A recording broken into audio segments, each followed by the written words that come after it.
to the Two-Pointers Podcast. I'm Trevor Everett. We're back here today to talk finally some NBA. I know I've kind of led you astray in telling you I'm an NBA podcast sometimes, and the last couple weeks has been all college basketball. It's just been really exciting. The NBA is starting to develop its season here, January, February. That's what we're here to talk about. Before we get to the guest, don't worry. The Two-Pointers code is still active and live for Dubby Energy. Don't forget to check that out. Links in the description below. 10% off your order at dubbyenergy.com. First, let's talk really quick, introduce Chris. Chris is from the Ballgame Podcast, and we want to talk today about the Nets and the Mavs. Funny story how this came about. I was teetering between about 9 topics, and I was really frustrated because I don't want to talk to myself for an hour and a half about 9 topics. I really enjoy talking to other people and creating basketball discourse. And then I went, you know what? I talked to Chris a little bit about some stuff. I said, let's see if he's free for a pod this week. And I said, you know what? I'm struggling. Pick the 2 things we're going to talk about. And he said, well, the Nets are on a 12-game win streak. I said, fair point. He said the Mavs are on a whatever they were at the time. They're on 7 now. We'll talk about that in a few minutes. But Mavs are on a win streak, and obviously Luke is playing at an MVP caliber level. I said, sounds great. I'll throw something in at the end. So we are here. We're going to talk about the Nets win streaks, the Mavericks win streaks, and also, like I said, I have a surprise for the listener and Chris at the end to talk about. So first, welcome. Introduce yourself, what you do, what you talk about with your show, etc., and let my listeners know where they can find you. Thanks for having me. First off, this is my first time being a guest on someone else's podcast, so I'm a little bit nervous right now, but I'm very excited. Like you said, I'm a member of the Ballgame Podcast. We started up about 3 months ago or so, something like that. We're fairly new still. Mainly basketball, but we like every other sport. So we talk about baseball, we talk about football as much as we can, but for the most part, basketball. And it's just the 5 of us, friends, pretty much just having the conversations we would have in the PlayStation party in front of a camera with a microphone. And since I got into that, I've personally been more active on Twitter, and I started my own YouTube channel, Chris's Hoops Corner. I have a video dropping actually as we speak.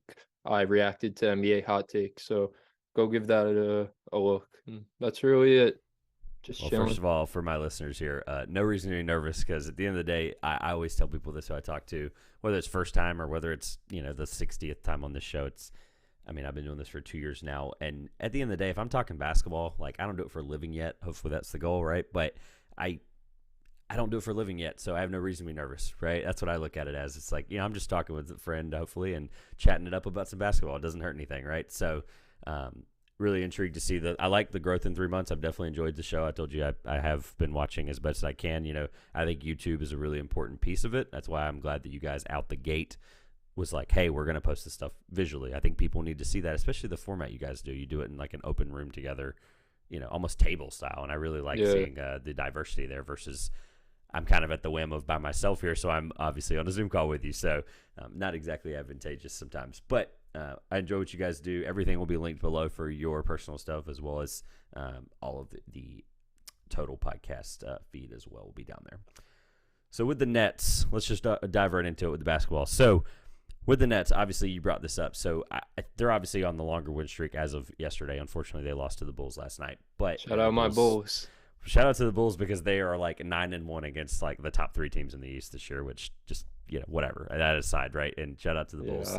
I did not realize you were a Bulls fan. I think I missed that at some point. So I have some thoughts because obviously we're getting close to the deadline, and there's things that there's people teetering on different sides of that opinion with the Bulls, and I'd like to give it 30 more days because I'm not necessarily out yet. We'll talk about them another time. But yeah, for sure. Nets are on a 12-game win streak, and since you're new here, I always like to kickstart a conversation with a question because I think it can just be an open dialogue. I think that's what this needs to be because what I try to do is I go, hey, what do I think about a team and why? And then obviously you're here for a reason. I want to discuss it with you. So without saying anything else, with the Mavs, I have something I want to lead with. But what do you think is the biggest reason for this team's turnaround would be the question I start with. I think the obvious answer is Jacques Vaughn, considering they started off super slow. I'm pretty sure it was 2-5 when Steve Nash was there in the beginning of the season. Exactly what I have written down as well. Yeah, and they've been on an absolute tear ever since Jacques Vaughn took over. I'm pretty sure top 5 offense, top 5 defense. And honestly, Kevin Durant's probably right up there. You could go either way with who's been more important, Jacques Vaughn or Kevin Durant, because in my opinion, and I've said this multiple times, Kevin Durant's having the best season of his 15-year career, which is crazy to say, but he's been absolutely incredible. Yeah, I was out for a little bit on the best season of his career, but then literally the last 5 to 10 games have just completely proved that. Like, it was statistically pretty close to the, whatever that last year was of OKC that he didn't win the MVP, I think is the year I'm thinking about. Or maybe even one of the, those random Warriors years where he was like technically the guy, even though it was Steph's team. It's like, I'm with you. I think Jacque Vaughn, like, I've always been a fan of Jacque Vaughn. I don't have enough to sit here and be like, this is all the reasons and receipts I like Jacque Vaughn.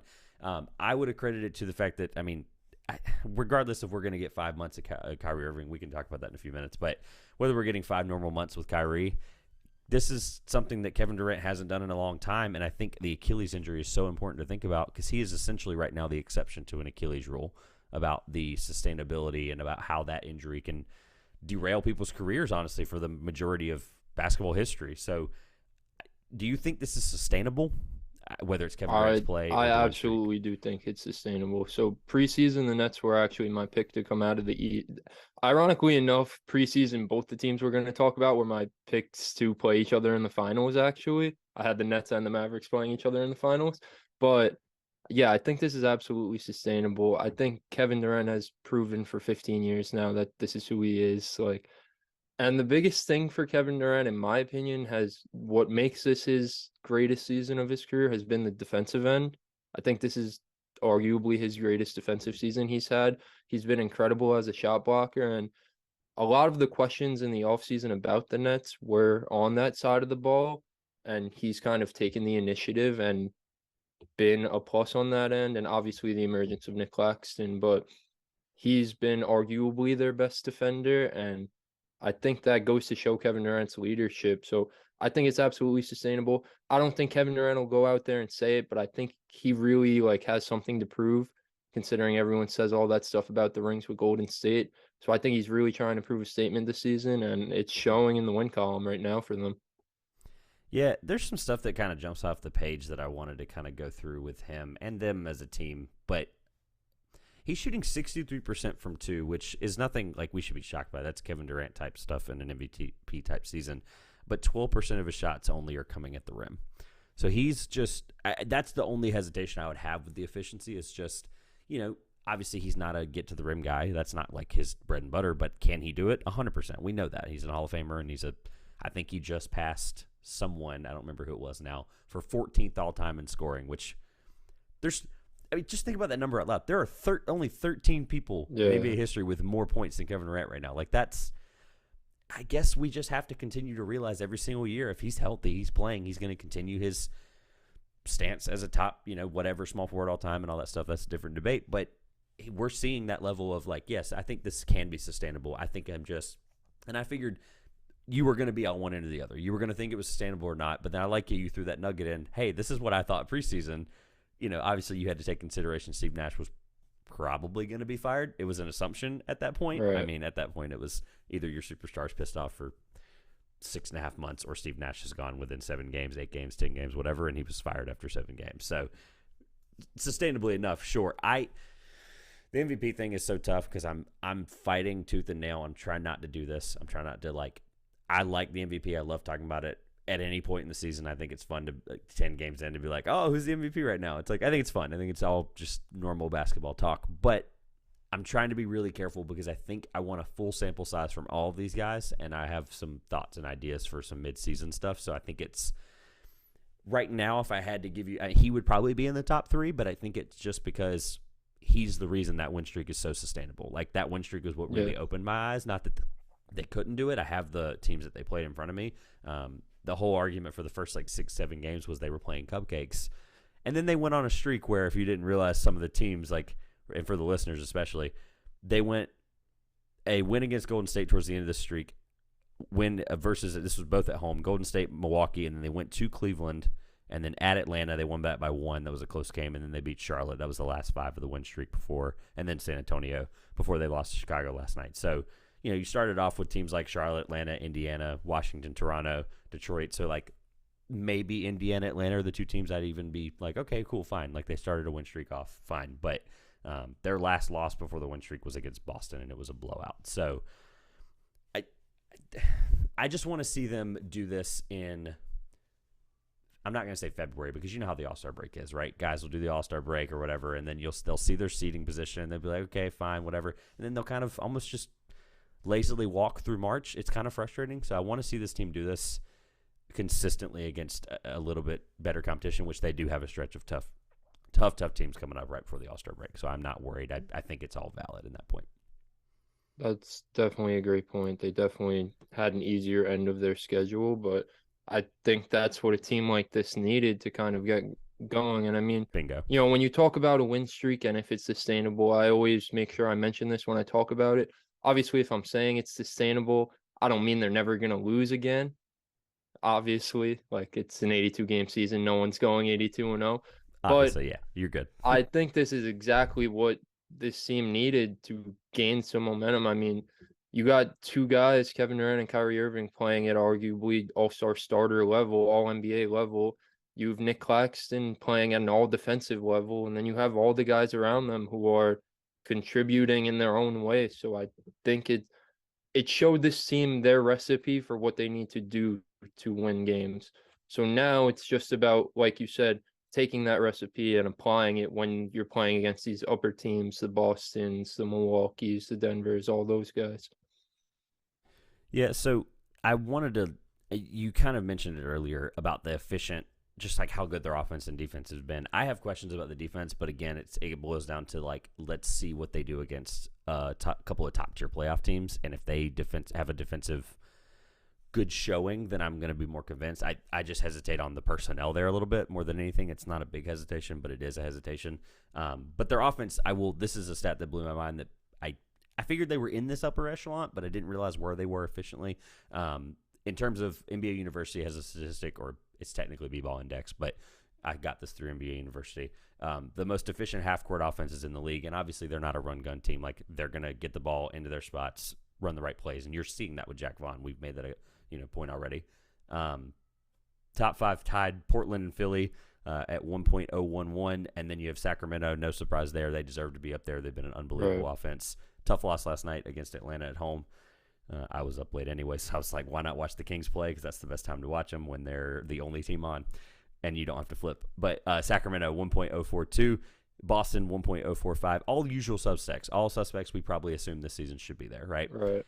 And then the whole reason I even wrote this down was Dallas is second with 1.051, who we're going to talk about in just a minute, which I thought was hilariously appropriate. Mm-hmm. And then Brooklyn's first with another entire tenth of a point ahead with 1.064. So at least statistically, obviously that takes into a lot of things. It takes in effective field goal percentage, a lot of these detailed stats that don't necessarily matter this early in the season yet. But it is still nice to see that these two teams we're talking about on these streaks are the two most efficient half-court offenses in the league. Right, and I mean, that's a testament to, like you said, the personnel. You have Kyrie and KD who are going to slow the game down. And I saw a stat, shout out NBA University, because they do a lot of the research for guys like us, so we don't have to stare at the stats all day. They got a shout out from Ian Eagle the other night, by the way. Did Yeah, you see that? I saw that. That was dope. huge for them. Super dope. It was awesome. I think they posted something the other day where it was, I want to say they were top one in both, but I don't want to be wrong, so I'm just going to say top five. But it was isolation scoring and defense against isolation. And, all the replies were flooding saying the same thing. That's how you win playoff games. The game slows down in the playoffs, so you have to be able to score in a half-court setting in the playoffs, and you have to be able to defend people in a half-court setting in the playoffs. And throughout this win streak, they're proving they could do both those things. So it's a great point. No, the playoff implications are really, really important. That's actually what I wanted to end with the Nets, was understanding. Ultimately, you kind of alluded to it, where at least preseason, which, again, with no context preseason other than is their head coach going to be fired in the first 10, 15 games, I would say that was a pretty bold prediction. I tried to find my doc fast enough. Unless I'm just like looking past it, I probably moved it or something, but I think I had them like in that 7 to 9 range or 6 to 9 range, just because of the hesitation. There was things and uncertainty, and I wasn't comfortable being the person to be like, this is where I had them. I do think they were going to make the playoffs, and I think they can beat anybody, assuming they get to this point where they are now, which is where they are. So if any kind of power ranking comes up of any kind for me at some point, they're obviously going to reflect that. So I guess my question would be, now you have no reason to walk this back, but do you still think they can make the finals and then beat anybody 100%. in the East? In the East, yeah, I mean, I made a video on my channel last week. I think they're the best team in the NBA, honestly, right now. Like we said, KD and Kyrie, those are the guys. And one of the biggest things, if not the biggest thing for this team over the tenure of Kyrie and KD being there, has just been lineup consistency. I saw maybe like 2 days ago was the first time since they've both been there that the Nets have had a empty injury report, which is huge for them. But it's the other guys, man. I mean, Seth Curry, Joe Harris, you're getting elite shooting from those guys, but then you got a guy like Yuta Watanabe who emerged out of nowhere and is arguably the best three-point shooter in the NBA this season. He's right up there in terms of percentage. Obviously, it's not super high volume, but still, he's hitting over 50% of his threes. You got Nick Claxton, who's been incredible this season. I can't stress that enough. Nick Claxton honestly has a case for being Defensive Player of the Year and Most Improved Player. He's not going to get the respect in those awards because there's obviously some better candidates. But if you talk about a guy who's improved, he's right up there with everyone. He's been an anchor on the defensive end for them. And then the biggest thing for the Nets, and it started their win streak. I think last night was only the second game they lost since he played, but they got TJ Warren on a minimum deal. And that's just another guy who's going to come in, play 15, 20 minutes and just get buckets for you. So I think they're a very complete team, and I think they could beat you in different ways. Obviously, we said they're one of the best half-court teams in the NBA, rightfully so because of the personnel. But having a guy like Ben Simmons, who I think is having a super underrated season because of the slow start the Nets got off to and he got off to, but you have a guy like Ben Simmons who his bread and butter is getting a rebound, pushing the pace, and finding open three-point shooters, and honestly passing these three-point shooters open, like with his passes, making them open. So I think they could beat you in different ways. I think they have a lot of different personnel to throw different lineups out there. I just think they're honestly the most complete team in the NBA. Obviously, Boston is right up there with them, but I personally lean the Nets currently. So a couple of things. I like all of – I basically agree with everything you said, and I want to unpack a couple of things there. So I think the Ben Simmons point's intriguing because I thought about this yesterday as we were trying to go through the topics and try to get to where we ultimately ended up with the Nets. I think his impact, that obviously when he was the news guy, he was the hot story, like it was frustrating because that was all you heard was the negative stuff, right? But like I'll be like, there are receipts. Like I've been doing this for 2 years now as of last month. There are receipts. I was the last guy to sell the Ben Simmons stock, okay?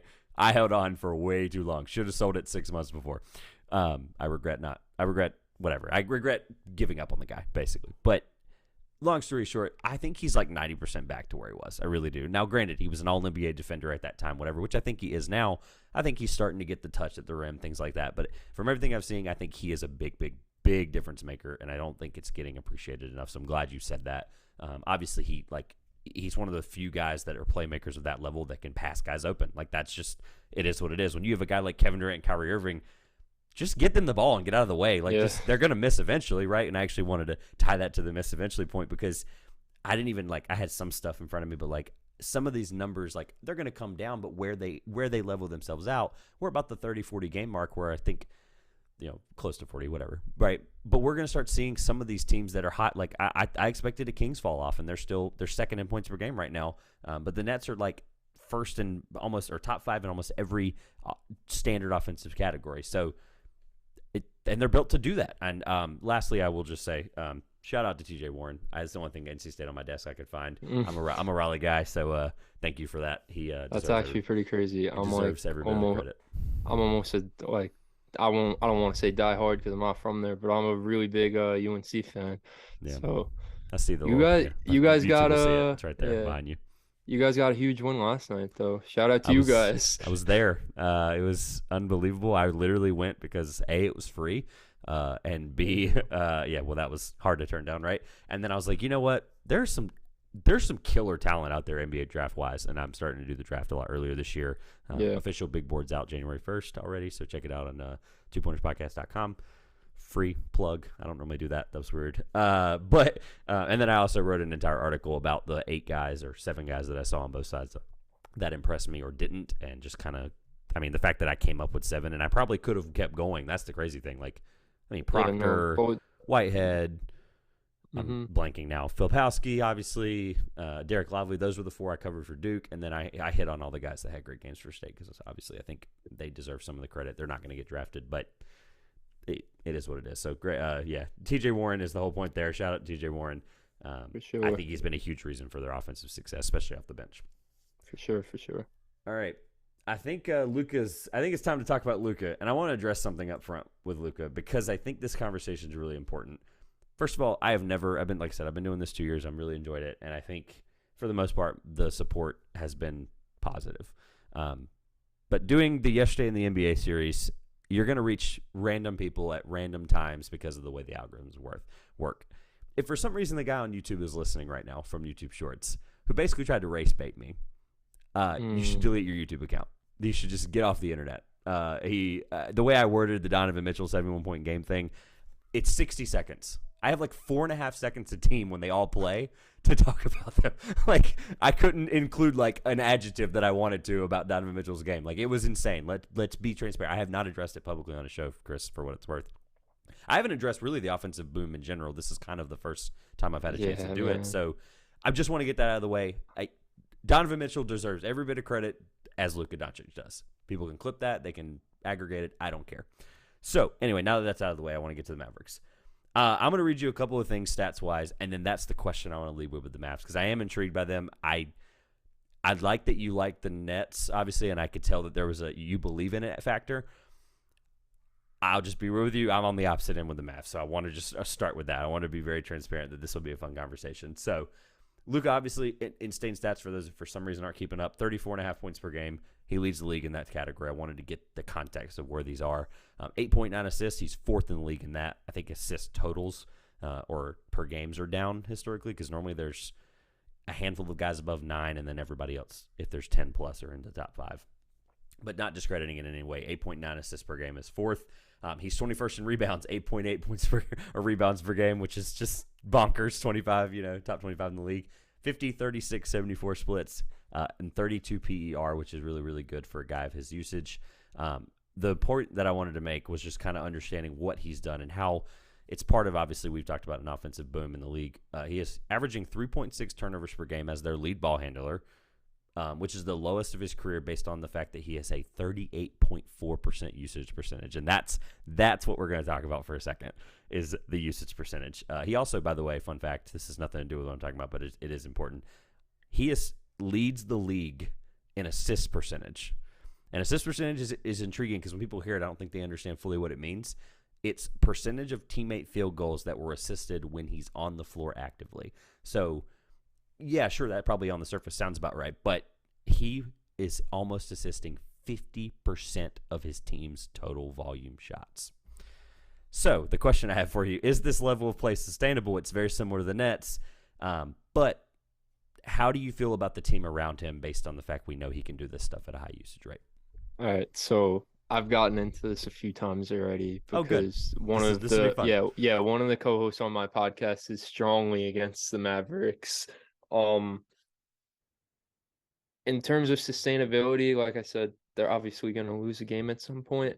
I don't think they're the best team in the West. I don't think they're a top 3 team in the Western Conference. Currently, they sit at 4, and I think that's probably where they finish, somewhere around there, 4, 5, 6 range. They're a playoff team for sure. They're not going to be in the play-in, I don't think. But will they get into that top 3? Probably not. So do I think this type of play is sustainable?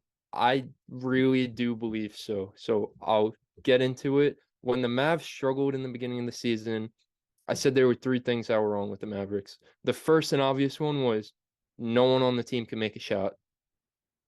They started off so terribly shooting the 3 ball, and that's changed. Tim Hardaway Jr., I went on probably like a 15-minute rampage about the Dallas Mavericks, how everyone outside of Luka Doncic couldn't do anything. And I really went in on Tim Hardaway Jr. And surprisingly enough, I'm sure you probably experienced this. Anytime you talk about a specific player, whether negative or positive, they come out right away and do the complete opposite, and it makes your take look stupid.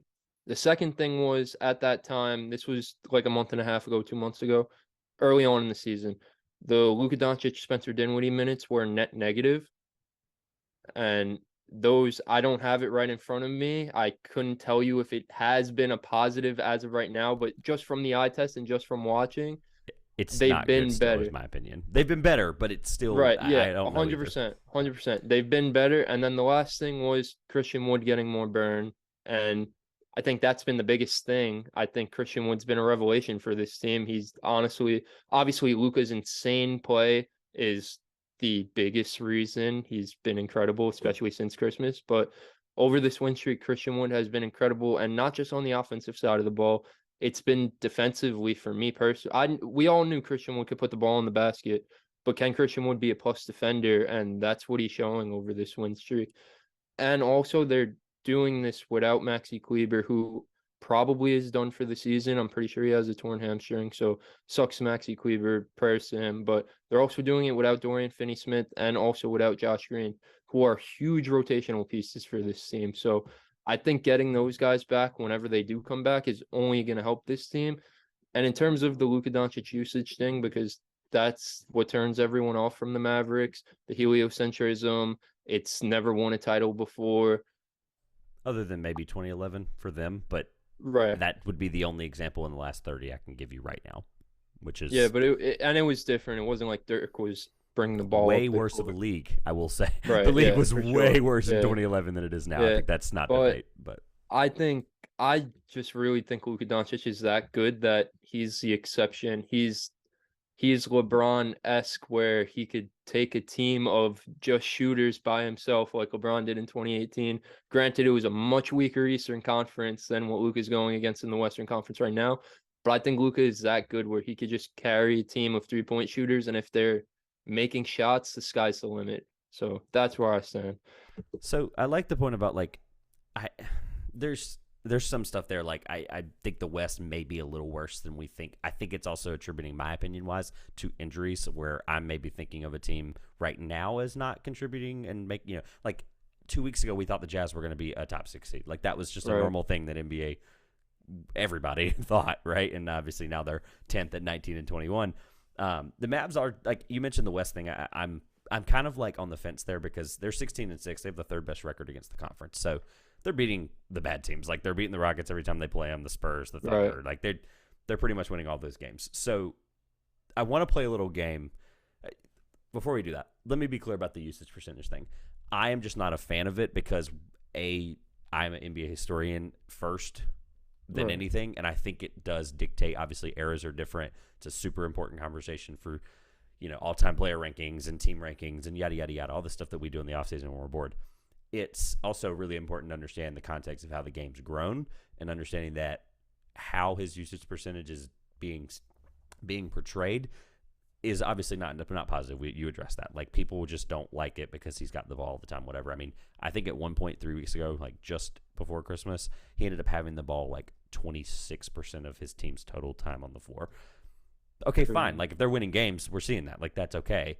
But it comes down to me where, okay, he's going to probably, and I didn't want to be this guy before the season that was like, this is why his usage is going to be so high because his team sucks. That's exactly what we're seeing. I think other than the Christian Wood emergence as a pick and roll player, that has been the most important thing to me. Someone recently put out a top 10 of most efficient pick and rolls in the NBA, and Christian Wood and Luka Doncic were like second or third. And then there was another pick and roll combination for the Mavs on there too. So like they're a pick and roll offense team that they're really fun to watch in that regard. I'm not a fan of Spencer Dinwiddie personally, but I do think he's been positive for this team for the sake of his role he's able to play because of the Luka's usage percentage. But regardless, I just wasn't a fan coming into the season of the team, and I still am not. And that's why I want to play this game of understanding right now who would we rather take in a playoff series. So obviously Houston's a no, San Antonio's a no. I'm just getting these out of the way for you because these teams aren't making the playoffs. OKC, sorry. LA, the Lakers are 12th currently. I guess I'll start there. Like, would you rather have right now in the playoffs Mavs or Lakers? Okay, assuming fully healthy everybody, right? We're saying right now. Yeah. It's hard because I want to tell you right now, and right now would tell me that LeBron and AD are both hurt because LeBron didn't play last night against the Heat. So I guess we're going to have to say fully healthy for the fun of it. But Timberwolves, The Mavs. Okay. This is where it starts to get weird. The Jazz, I'm who beat still them twice taking- this year. I'm still taking the Mavs. All right, me too. I'm So, just messing with you. Me I too. mean, we're gonna keep going, but I just want to get it out there. I think you give Luka Doncic a 7-game series to figure your defense out and figure out how you're gonna guard him. I think he could beat anyone. There's a few teams that I am gonna say are bad matchups for them, so we'll get to them. But I just wanted to throw that out there. Probably next. Golden State's 9 right now without Curry. They're 5-1 at home. I have to take Golden State. I do too. I feel disrespectful if I don't, especially the way Klay Thompson's been playing over the last 5 games. Shout out to him. I mean, taking into consideration anything at all, the fact they won the title last year, so it's kind of hard not to take them in this analogy. But yes, I think fully healthy, they can beat almost anybody. Although I think there's some parts about Dallas's offense that would make me think they would be able to keep pace with Golden State, but that's maybe we don't have enough context. I think they'll keep it competitive. I think what they lose 4-1 in the conference finals last year, right? They only took a game from them.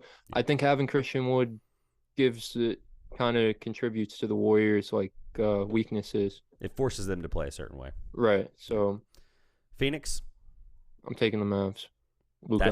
That's where we disagree. If Booker's there, and I'm a Devin Booker truther, I'll just be real with you. I have been the guy that defended him consistently over the last 7 years of his career, but I think Phoenix is well built enough defensively, even though we did see that. I understand that they lost in Game 7. Like I can't get the image out of my head, but even with the Jay Crowder thing, I don't know what they're getting for him. There's uncertainty there. They could be a Jakob Poeltl team. Like there's a lot of things I'm just obviously projecting at that point. It's hard to do, but I just think defensively the Phoenix is too good right now, and I think they're playing poorly without Devin Booker. That's what happens when your best offensive player disappears for a month. It sucks. And as a fantasy owner of him, it sucks even more. So Phoenix, I would carefully disagree, but I think I'm more open to the thought of Dallas beating them in the series. Even though they did, I get it. Yeah, no, I definitely agree, because if you're a team and you have Mikal Bridges, that's one of the top 2 or 3 guys in the entire NBA who you could throw on Luka Doncic. Like Mikal Bridges is that good defensively, so I definitely see the point there. My thing with the Suns is just the offensive consistency from the 3 guys who aren't Devin Booker, Chris Paul, Ayton, and Bridges. It just, especially this season, and especially with Chris Paul, it just hasn't been there. So I slightly lean the Mavs, and I also think the Mavs are, as a team, an underrated defensive team. Yeah, this is the next team here is the 2 things. Is the come down to earth team that I was very clear about preseason, and also I'm trying to figure out the best way to word this. Kind of a testament at how the West right now, because of injuries, is not that good. But Portland is the 7 seed at 19-18. Would you take Portland or Dallas? I think Dallas sweeps them, honestly. Yeah, I'm with you. Dame might have something to say about that, but other than that, yeah, I'm with you. Yeah, maybe a 5-game series just because of Dame. But Jeremy Grant has 36. Dame has whatever Dame's going to have. Like, yeah, okay, sure, right? But Portland was I picked them to finish 11th or 12th, and people weren't happy about that based on the start of the season especially, and I had to eat that. But they're coming back down to earth now at almost a 500 record. The Clippers, this is where it starts to get teams that are relatively over positive records. The Clippers are the team. If we're gonna go off full health, and that's assuming Kawhi Leonard history, if you want, right. If we're assuming Kawhi Leonard is fully healthy, playing at a top 7 player in the league, I slightly lean the Clippers. I'm with you because ever so slightly a couple times. Yeah, it's the question really is Kawhi going to be fully healthy? We don't know, but if we're gonna in a vacuum full health for both rosters, I slightly lean the Clippers, but that'll be a hell of a series, man. Yeah, and they're on a 3-game slide right now, but that's with Kawhi and PG have played the last 8 games together, which is just mind blowing. I'm still out on them right now only because it's not a Clippers conversation, but people were like, oh, this is like, they were like the pretty, makeup team, like, look at this Clippers team, and everyone was like, oh my god, like, that was what they were. And I was like, guys, we don't know what we're getting from X, Y, and Z here. I'm not gonna beat that horse, but then I'm like, but that def was a 9 seed or 8 seed last time, that def, like, and their depth of this team is a lot better. I get it, but this West, they're just not. I don't think they're positioned well outside of those 2 players. I mean, I think the guard. I agree. I think they're missing a few things. everyone was super high on the John Wall thing, and he's just And by the not. way, his start was great. Yeah, But it's not sustaining, which is right, why if John Wall's not sustaining his play, you're getting Reggie Jackson. right. And You're getting Reggie Jackson. John Sorry. Wall is not good enough of a shooter, and Reggie Jackson isn't as good enough as a playmaker for what this team needs. I think this team needs just a steady playmaker, low assist to turnover ratio, and or high assist to turnover ratio. My apologies. And That who's stat gets backwards all the time for me. yeah, too, and a guy who's capable of consistently making a 3-point shot at the point guard position. And then the big man thing's kind of a question mark too. Zubac has been really good this season, but when he's off the floor, it's bad. right, and we've seen many times Zubac will get played off the floor. So yeah, I agree with that. I just think in terms of bodies to throw at Luka Doncic, the Clippers probably have the most in the Western Conference. And having obviously Kawhi hasn't been himself, but like we said, assuming full health, Kawhi and PG are the two guys who you want guarding Luka Doncic, arguably in the entire NBA. So slightly lean the Clippers. I would too, and I think they're a team to watch out for, even though the buyout / trade deadline market, like they have the pieces to make a trade deadline move, other than they don't have picks. Obviously, OKC owns their picks for the next 4 years, but it's more about, like you mentioned, that playmaker. I just don't know who they go get, and that's maybe a conversation for another day, or maybe in just a minute. Spoiler. But Sacramento is at 5, sustaining pretty much every bit of this insane, and I should probably, just for the sake of the YouTube audience, if you're listening to this on anything other than YouTube, this is your plug to come watch on YouTube. But wrong color. I hit the wrong button. The beam. Yeah, we're lighting the beam. We're talking about the Kings. So 20-17.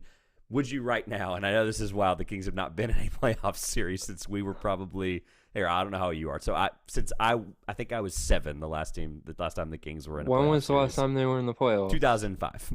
So yeah, I was 4 years old. Okay, perfect. So since we were toddlers, was the last time this Kings team we could even put them in a playoff series in an example. Would you rather have the Mavericks or the Kings? Taking the Mavericks. Yeah, I think the Mavericks make quick work of the Kings if they play them. I think it'd be a good series. I think I'd. Not that I'm going to sit here and like that was my pretty pick, but they are like that was the team. I'm riding every bit of the wave. I think they're awesome, but I think the way they're constructed and the way they play defense inconsistently, I know, but the way they play defense when they're on, when Mike Brown's forcing them to be in spots and all the stuff that he does for them as a coach, I think they can win. Maybe I think it would be a 6-game series, but I still think the Mavericks. Who on that team would get the primary Luka assignment? I think I would be more worried about who would get every other assignment and stop all the other potential Christian Wood stuff. I think Sabonis is a better defender. Sabonis has been incredible on defense this year. And I think that would negate Christian Wood there a little bit. I think there's plenty of guys they can throw at Spencer Dinwiddie, and then at that point the Kings have better depth, so I'd be a little bit more. Right. I'd be understanding what can Herter do if he's fully healthy, right? Malik Monk, if he's playing like this, then you're getting a guy off the bench that can score 20 in any game for you, and also just. I said all that, and then who did I not mention? the guy that's number one in every single clutch. Literally, they might as well right this moment. This is my not bold prediction. I can clip this and I will repost this when it happens. De'Aaron Fox will win the first Jerry West Clutch Award. If not, they need to cancel that award. They need to cancel all the stupid awards that they came out with all the players. He deserves the Jerry West Clutch Award. He's shooting 58% in the clutch this year. The next guy's like 46%. Anyway, no, but I think it would be a better series just because they're going to throw people at Luka. Nobody can stop him on that team, I'll be honest. But nobody in the league can really stop him other than maybe Giannis, I guess. Yeah. I don't know. So, Sacramento, I'm with you. I would go Luka. I would go the Mavs. Like, see, I'm already calling them the Luka Mavericks or whatever, like the Dallas Mavericks, right? Dallas is 4th, so we can't say them. This is where it gets fun. New Orleans. I'm still riding with the Mavericks over New Orleans. New Orleans is a really fun team. They have a lot of depth, but they haven't done anything to prove to me that they're going to be a really good playoff team. Obviously, they played the Suns really well last year, but without Zion. But, Luka Doncic has proven to be and obviously it's a small sample size for Luka too. He's only 23 years old, but so far from what we've seen from Luka, he's proven to be one of the best playoff performers we've ever seen grace a basketball court. And the Pelicans really haven't proven much to me. We haven't seen Zion in a playoff scenario. I assume he'd be great, but we don't know. I'm curious. Iffy with the Pelicans just because we haven't seen Zion and Brandon Ingram together much this season. We didn't see them at all together last season. So how are they going to gel together whenever Brandon Ingram gets healthy? And it seems like by the time Brandon Ingram gets healthy, Zion's still going to be missing time now because of his injury. So I just don't think they have the time played together as a team to beat the Mavericks as of right now. Only because I love Herb Jones and I think he can be a Luka disruptor, I'm going to call him, not stopper.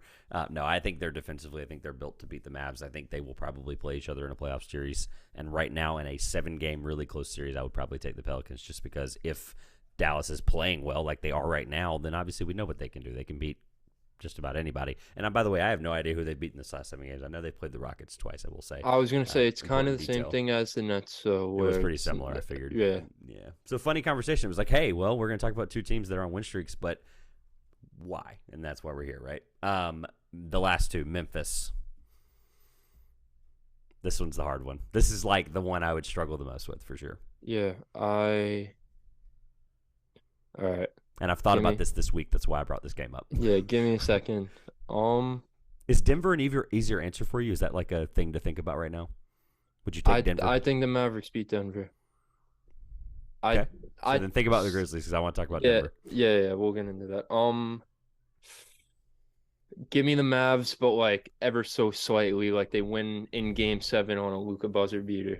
Yeah, that's how close the Pelican series was for me. So I think only because of what Jaren Jackson Jr. is doing currently in 24 and a half minutes or something stupid. He has like a 12% block rate, which is like if he continues that pace, he'll literally break the NBA record by like 4 or 5 points. It's nuts. I think just because of that team is showing, and they're just now getting. I think it's important to note time wise, they're 24-13. Second, well, they're tied with Denver, so I guess they're completely tied. So it looks like they've hit head to head too. So they're completely tied for first in the West with Denver. 24-13, and we just saw the Dillon Brooks, Ja Morant, Desmond Bane, Jaren Jackson Jr., Steven Adams. I want to make sure I got those 5 right. We just saw that lineup for the first time in almost 2 years. Yeah, no, they've been incredible, man. I would say just because of the defensive versatility that Memphis has, especially off the bench, I think they're better, they're younger, they're deeper. I would go Memphis. I think it is close though. I'm with you. I think Luka could. I mean, I just have to. In a playoff series, which he's done many times, I have to not sit here and be like, I mean, technically any game he could have 60. They could still lose a game he has 60. Don't get me wrong. Any team could lose a game that somebody scores 60. But I think Memphis, I'm starting to buy in. I'm buying in low right now, even though there's, like we said, second or first in the West. Like, I'm still buying in low because we haven't seen it the rest of this year yet. Yeah, so the same way for a lot of these where you said in terms of the Mavericks, you're not really worried about who's going to stop Luka. It's stopping the other guys. Yep. I kind of feel the same way with Memphis in a way with Ja Morant. I feel like if a team could, and obviously it's easier said than done. I don't know who's stopping Ja Morant, but if a team could neutralize the other guys around Ja, which really in terms of self-shot creation is only Desmond Bane, if you can neutralize the other guys, I think Memphis could be they could struggle in a playoff scenario if no one else is contributing other than Ja. And Desmond Bane, as great as he was in the beginning of the season, it was a 2-week sample size. He's been cool since he returned from injury. I think it's like 3 or 4 games he's played, but obviously he's still getting his legs back under him. But is a 25 point per game Desmond Bane sustainable? I lean no right now. If Desmond Bane's going to be a 25 point per game score, then they could beat anyone and they could win the West. So, and he's a really good defender too. It's really fun. You kind of said something that I don't think maybe you didn't even realize you said, and I think this is actually really good, and it may end up on a rabbit hole. But I think the point about a guy going crazy, scoring 50, I love how we're just saying 60 and throwing the number around like it's normal now. It's not. Let me be transparent. 50 is kind of normal because Luka's done it 5 times, Embiid's done it. Garland's done it. I think there's like 12, 15 guys that have done it this year. But the point you made about, like, can you neutralize? I don't know how people can stop Ja Morant. I think the more I think about it, it's kind of cool because there really is no Luka stopper that we've seen yet. Like, you thought Kawhi would do that. You thought PG would do that. Obviously, we've never seen him play Giannis in a playoff series, so that's hard to gauge. But right now, as it stands, there is no one that can stop Luka Doncic. That's just an assumption we have to make. John Morant's interesting, though, because what he does right now, the playmaking he's had, he had 17 assists the other night, career high. So he's showing where, and I guess I'm trying to get to a point here, but there are ways you can stop John Morant, but I think he's taken a step this year where he's had to be forced to be a playmaker again because his team's healthy.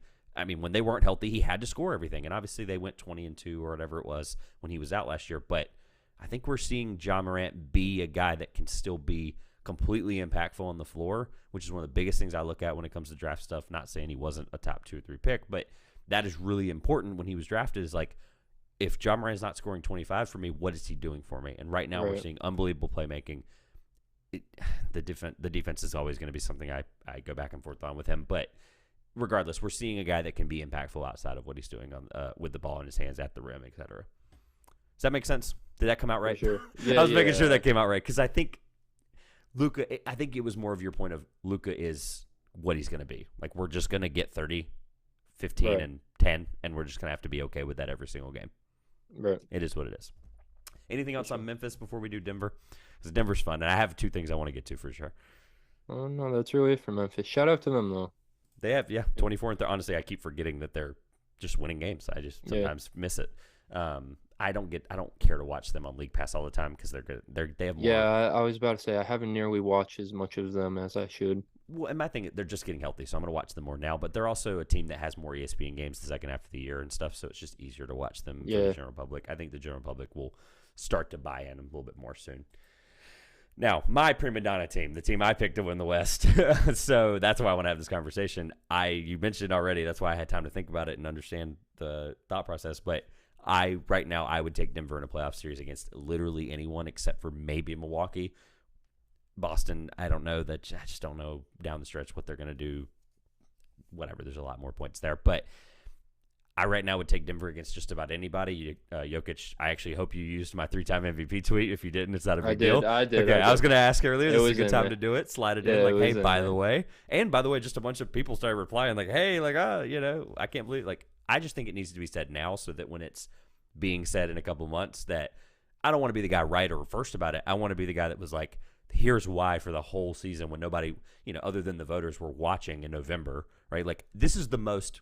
You see the purple beam, right? Like, this is the most Kings basketball I've ever watched, the most Nuggets basketball I've ever watched. So I feel like I'm warranted in all of these conversations, at least for the fact for Jokic. But yes, I would take Denver, and I want to hear your reasoning why or why. So not. I lean Dallas, and again, it's ever so slightly. Like, I'm not saying there's not a world where Denver can't win the series. Obviously, I just lean Dallas.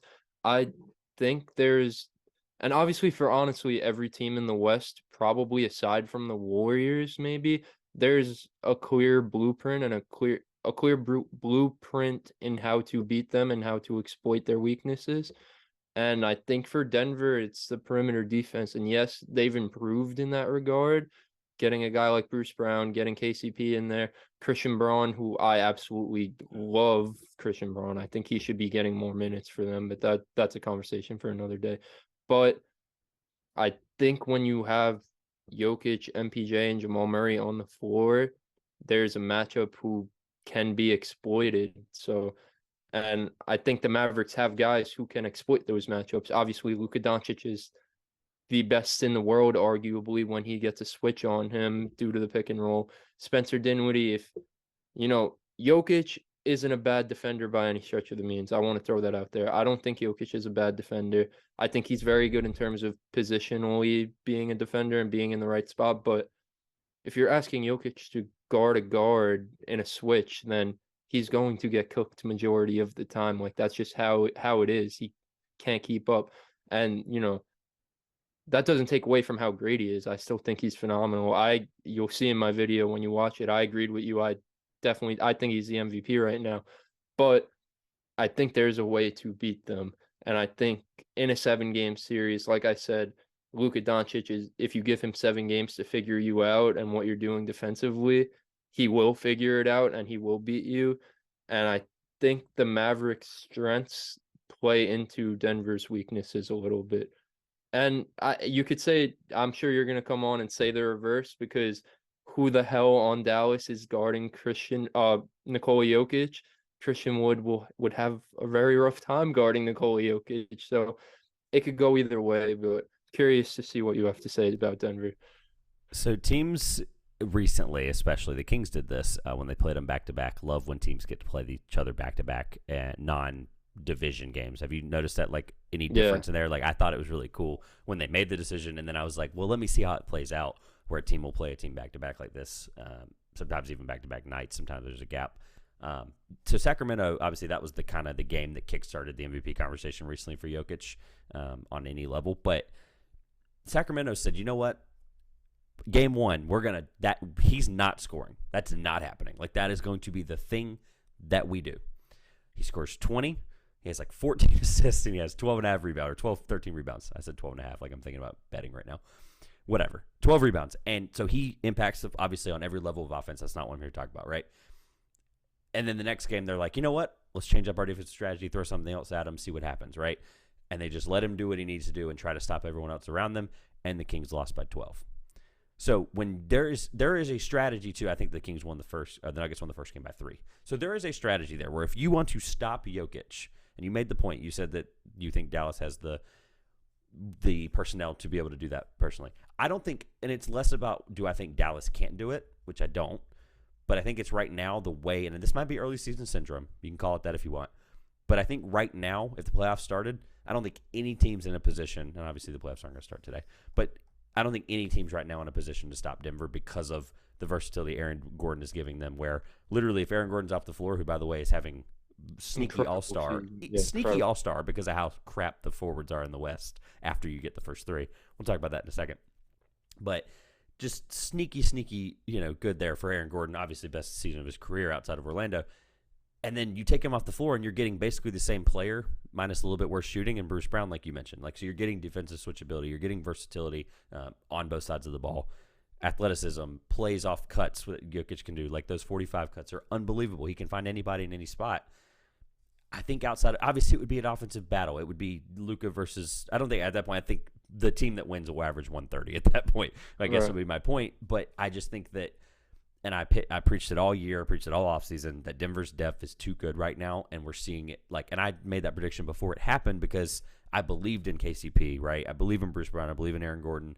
Michael Porter Jr., I'm with you. I think there's defensive stuff that's frustrating that teams are starting to pick on him. But honestly, they're good enough defensively right now. They're top 8 in most defensive metrics. I'm fine with that. I think that's playoff winnable. I think they'll figure it out. I don't think Mike Malone's the perfect coach for them either. I'm not saying you need to fire Mike Malone. I don't think he's a championship level tier guy, whatever, but he can win a championship because I think he's capable and knows how to coach defense. But I think figuring out Porter Jr.'s minutes are going to be really, really important. I'm with you there. I think that's going to be a difference maker. But I think if we're just going talent, Denver's better. And I think if they can find a way to exploit Porter Jr., I just think the rest of those guys can contribute well enough. I think also a point that we didn't mention is the point guard play. And obviously, for the most part, Jokic is the initiator, essentially playing point guard, if you want to call it that. But Jamal Murray's been very hit or miss this season. He's had his games where he's looked incredible, some very clutch moments, might I add, but he hasn't been himself. And then Bones Highland has been very up and down. So it's really, if we're going off right now, I think that's a weakness for the Nuggets, the point guard play. Obviously, you're getting great outside shooting from essentially everyone on the team, and Jokic is going to make everyone's job easier, but I think the inconsistency from those guys could be a problem come playoff time. And, Jamal Murray, if he gets into form where he left off before the injury, I agree with you. I don't think anyone will beat the Nuggets. It's just a matter of if he gets there. And I personally have to see that first before I say no one could beat them. But I definitely agree with a lot of your points. I think they have great personnel. The defense is definitely better than people say, but I think that's a testament to regular season basketball. And I think in the playoffs, things change. And like I mentioned earlier, there's liabilities. Porter Jr. is a liability. Jamal Murray, in my opinion, is a liability. If Bones Highland's out there, he's a liability. And as much as everyone loves him, should be the back-to-back-to-back MVP.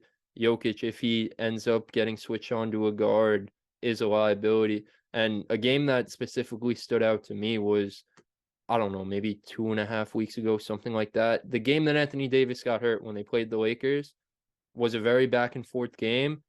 And then there was a stretch in the third quarter where the Lakers pretty much said, whoever Jokic is guarding, we're going at them. And then the Lakers went up by 10. And the Lakers aren't the best team, but they figured out a way to exploit them, and they exploited them. So I definitely agree though. They're a great team, and it could go either way. Yeah, Darvin Ham, that's a good testament to Darvin Ham for figuring stuff like that out. He's a great coach. One thing with Murray that I found doing some research either for this pod or something recently, but and then we'll close with this so we can hit the rapid fire 5 minutes on the last two things. They have the thing on, and I don't think Basketball Reference is where this originated. They've only been doing this like play-by-play data is what they call it for positional estimates on how they're impactful. But Murray, I tried to put those two together probably. Murray has been 78% most effective at positional settings at point guard, which obviously we know that doesn't really matter because Jokic is on the floor. He's only been 21% effective at shooting guard. So I'm with you. I think, and that all that does is just show you that he's been effective with the balls in his hands, which isn't often. We know that. And the other point is they show how many games played. Obviously, he's played 30 this year out of, I think it's 32 or 33. 48 last year because of the injury, right? 48, 2 years ago, whatever it gaps the season if you don't play. And then 59 the year before. So he hasn't played 75 games since his 2018-19 third-year season. So I'm with you. I think you get to March, April, when Jamal Murray's playing Jamal Murray again, like level, then this is going to be a completely different conversation. Because I think Denver, which I do, by the way, think it happens. I think they get to that point and they continue to do everything that they're doing right now. That's homework for the day. I haven't given homework in a long time on the show. Homework, stay up late or buy League Pass and watch the Nuggets games on replay. Definitely watch the Nuggets. Not you, but the homework. Yeah, no, definitely watch the Nuggets. You definitely, I can tell you watch them. I can tell you do watch them though.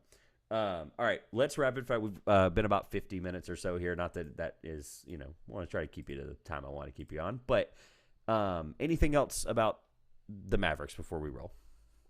That's really it. Yeah, that's it.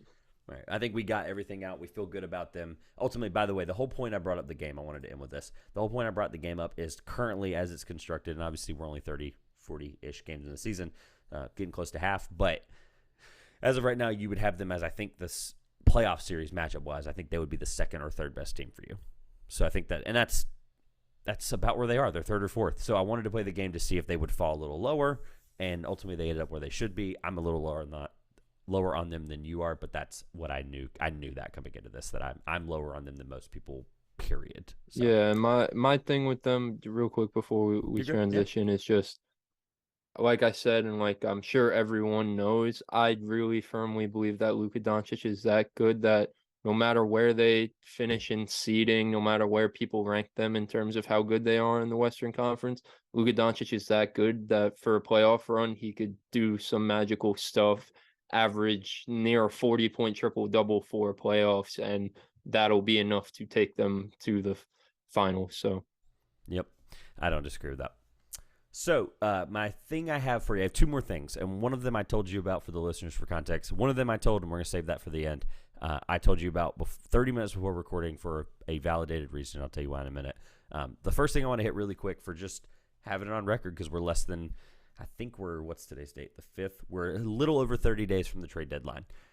What is one realistic trade for a team who either needs it or you think is just worthy of making that trade because it makes sense, or just prediction in general that you want to be on record about trade deadline wise? Give me 1 second to think. Yeah, no, this is why I did this. I did this where I can do all the editing and post-production if there's a long gap to thought. And we can talk through it because I have one for you and we can discuss it, or there's got to be something where you've watched and you went, this team would succeed with this guy. I like the Hawks. I like the Hawks. All right. I'm a Trae Young enthusiast. I think on their end, it's John Collins. He's been in the rumors for 3 years now, it seems like. Who shout out to John Collins though, because over the last 5 games he's been playing a lot He better. has been unbelievable. Yep. But the Hawks have been struggling. They got a great team win last night, but overall they've been struggling, and I think they need to make a move. Who do they trade John Collins for is a good question. That's where I was like, okay, where do we? Because they got to get something that's going to help them make a playoff push in return. I'll give you one if you would like. I thought about this. Sure. Kyle Kuzma. I Does think he Kyle fit them currently better? No. Okay. I think that would be a pretty lateral move. Shout out to Kuzma, obviously. He's been good, but I think that'd be pretty lateral. One that one of my podcast hosts drew up. We did a trade thing like a month or two ago. That's part of the reason I did Was what did he have? I think it was with the Jazz. I don't know what picks ended up being involved, but essentially the players moved were John Collins to the Jazz for Kelly Olynyk and Jordan Clarkson. And I think that's a very interesting trade for the Hawks. I think the Hawks should do everything they can to get AJ Griffin into the starting lineup. And I think a move like that allows them to. And, there will be questions about rebounding and guarding fours if they do this, but the starting lineup, in my opinion, would then be Trae Young, DeJounte Murray, AJ Griffin, Hunter at the 4, and then Clint Capella at the 5.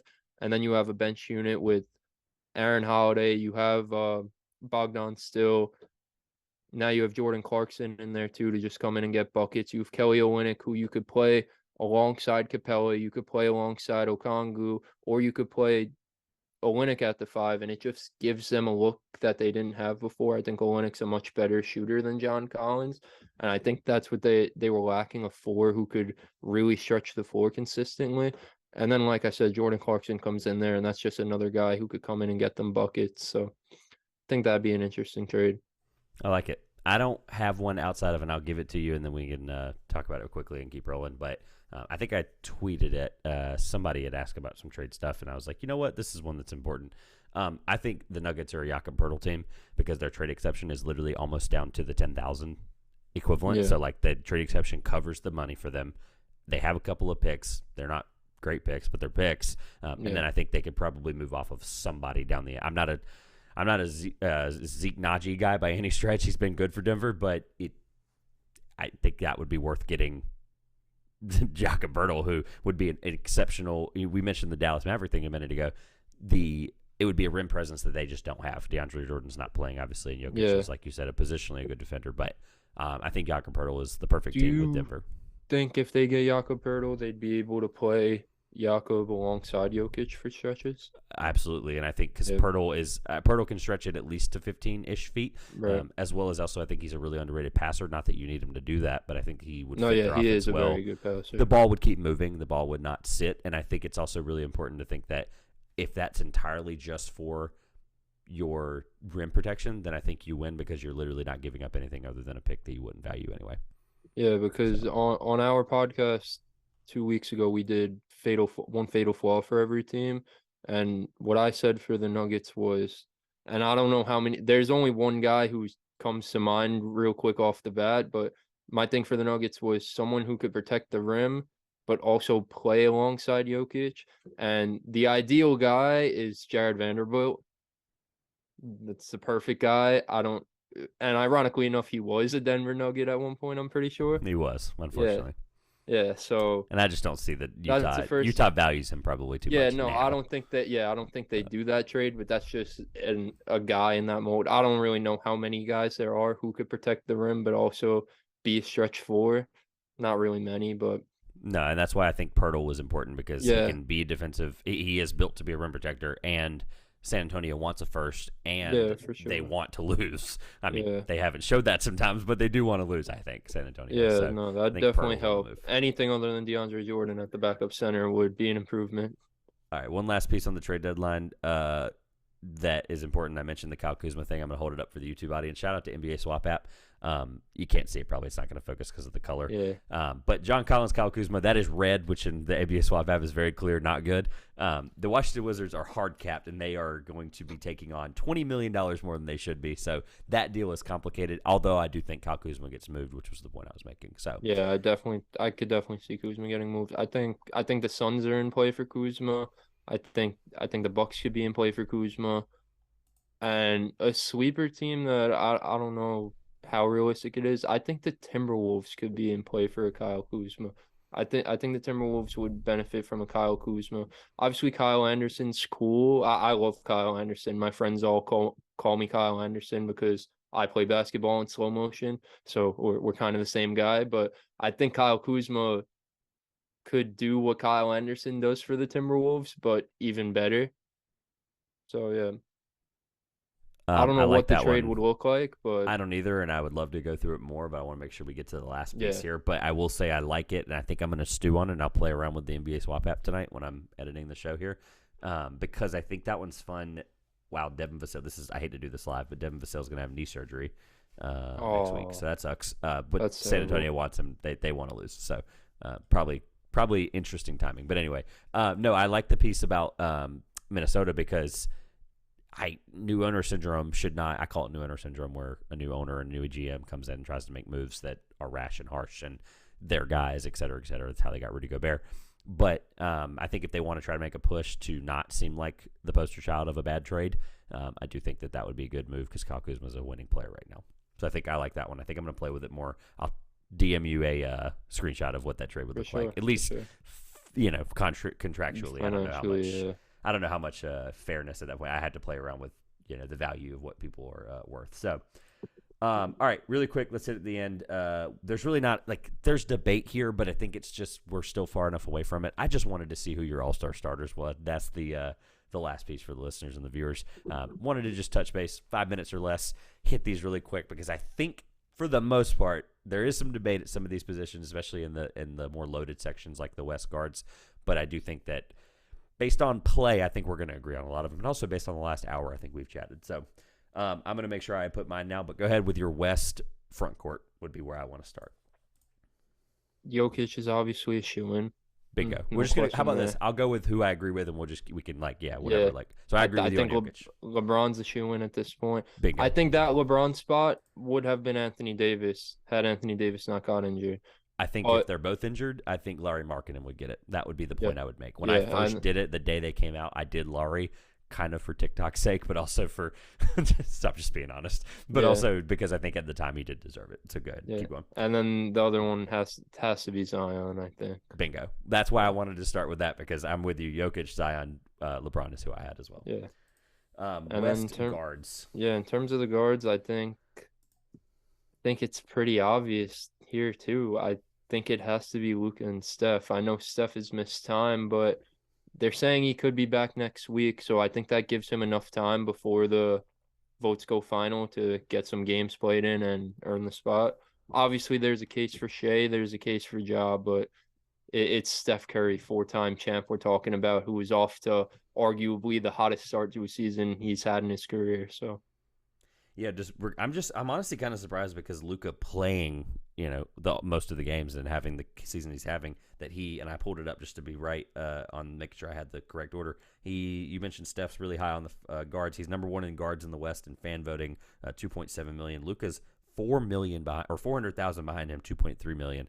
So yeah, I would disagree on Steph. I have Luka. I think that one's dead obvious, and I think pre-injury I would have had Devin Booker, because I'm a Devin Booker truther, but I can't back this out now. I have been pounding this SGA narrative. You might have seen videos. You might have seen tweets, whatever. I want to be the guy to be like, this is it right here. This is the SGA year. And, 30.9 points per game, 5.7 assists, 5 rebounds. And just, willing his team to win. Yes, they won by 33 in Boston, or at home against Boston, most points in franchise history. I don't want to hear it, but he's an impactful winning player for them. They are doing way better than they should be. They're not top in the West or anything like that. That's crazy, but I think that less matters with All-Star than other awards. But I think he's deserving of it. He's number one in drives in the NBA for the second year in a row. He's number 6 right now. I think it was what it was as of 3 days ago when I looked. He's number 6 in points at the rim, and he's a guard. The next guard on the list is crazy. 34th. He's doing things as a guard that we haven't seen, at least from an efficiency standpoint, in a long time. So I'm going to give, for the sake of what I've been pushing, I'm giving SGA the nod. But Curry does deserve it. Also, SGA has been playing. Curry has not. And I think that's of if we're really close there, that's the teetering tier we end up with. I haven't put my votes in today yet, so I'm just going to keep doing these as we go because I was going to do this anyway. But let's go to the East. I think the East guards we need to save for last because that's the hardest one, I think. So let's do front court in the East. Go with your first one. So I think KD is a lock. Okay. I think Tatum, as of right now, has to be a lock. I'm with you. Just the way he started the season and just where the Celtics sit in the standings. They're the number one team in the Eastern Conference. So I think Tatum has to be a lock. And then this is where it gets tough. This is weird. Yeah, I feel bad doing it, but I slightly give the edge to Giannis over Embiid. Bingo. I'm with you. Like 3 for 3. So slightly. Very slightly. If Embiid got in, I would not be mad. I wouldn't either, but I also think for the sake of the league's reputation, I don't think Giannis can't get in. Yeah, right. I think that would just be horrible. I think Tatum would be the guy that gets bummed out, unfortunately, just for the sake of narrative and legacy. And I know fan vote is a big part of it, but it's not everything.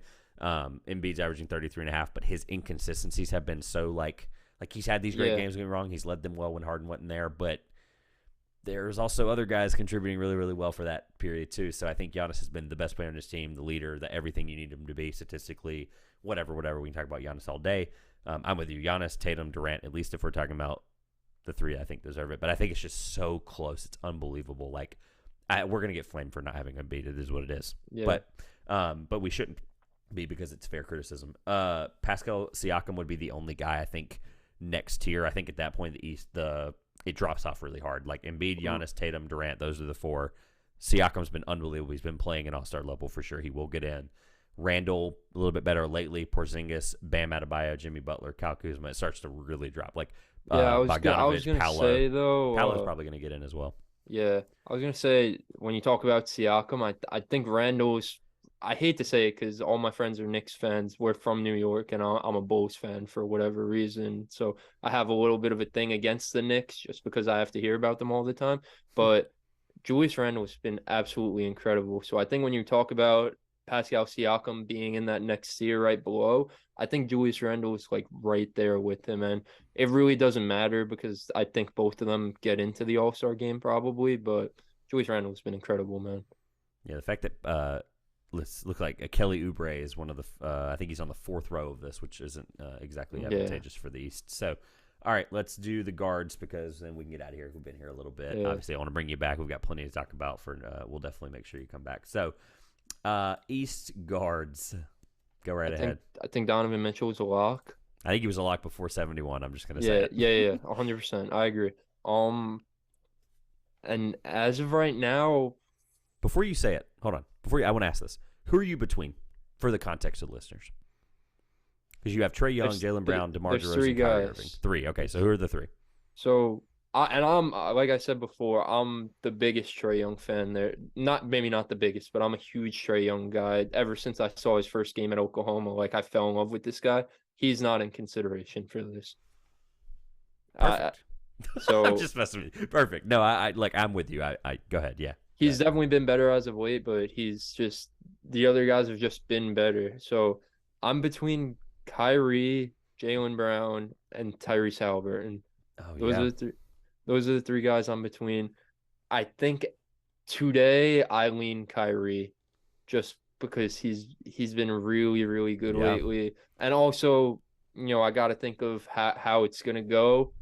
Fan voting, I saw Kyrie was up there when they just dropped the really fan high voting. Up there. Yeah, so I think as of right now, Kyrie gets in, but I wouldn't be mad if either of the other guys get in. I would probably rank them Kyrie, Halliburton, and then Jaylen Brown just because of the Celtics' struggles over the last month.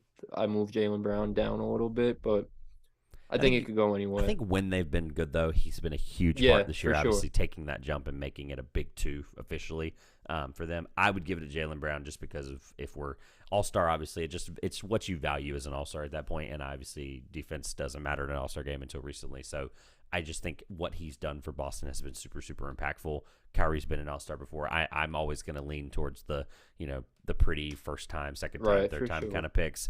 I think it's Jaylen Brown or Kyrie Irving. I'm with you there. I think Tyrese Halliburton deserves to get it, and I think he will, but not a starter, unfortunately. Darius Garland deserves credit. So does Tyrese Maxey. LaMelo hasn't played enough games. Unfortunately, he's up there on this list. But at that point, I think it's Jaylen Brown I would give it to. But I think it's just super close, and there's nothing wrong with that pick either. So For sure. All right.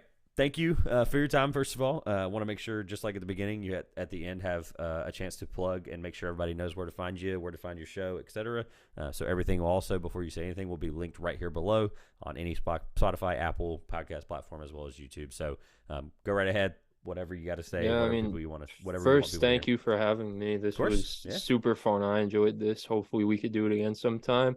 We'll definitely make it a point to have you on our show at some point for sure. But I'm a part of the Ballgame Podcast, where on YouTube, Spotify, Apple Podcasts, wherever you listen to your podcast. So, like you said, it will be linked in the description. And I also have my own YouTube channel, Chris's Hoops Corner.